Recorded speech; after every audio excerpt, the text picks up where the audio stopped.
நான் ஒன்னும் வேணும்னு பண்ணல நந்தினி. அப்புறம் வேற எதுக்கு சார் பண்ணீங்க? உங்ககிட்ட காசு பணம் இருக்குன்னா என்ன வேணா செய்வீங்களா? என்ன கேட்காம எனக்கு தெரியாம என்ன ஏமாத்தி இப்படி ஒரு காரியத்தை எதுக்கு சார் செஞ்சீங்க?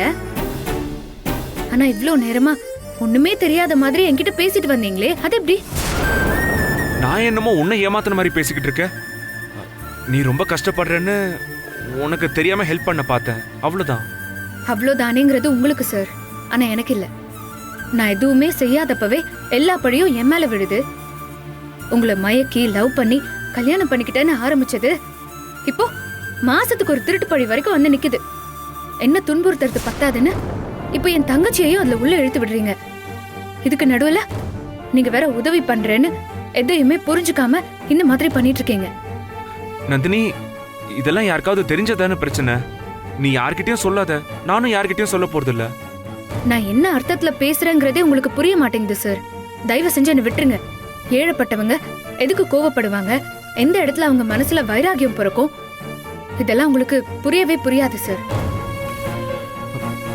சரி நந்தினி, நீ சொல்லு, நான் புரிஞ்சுக்கிறேன். சார், நீங்க விளையாடுறது என்னோட தன்மானத்தோட, என் சுயமரியாதையோட. நான் எவ்வளவு அவமானப்பட்டிருக்கேன், எவ்வளவு காயப்பட்டிருக்கேன்னு உங்களுக்கு தெரியாது. உங்களுக்கு வேணும்னா உங்க அம்மாவை அசிங்கப்படுத்துறதுக்கு இதுவும் ஒரு வாய்ப்பா தெரியலாம். ஆனா எனக்கு அப்படி இல்ல.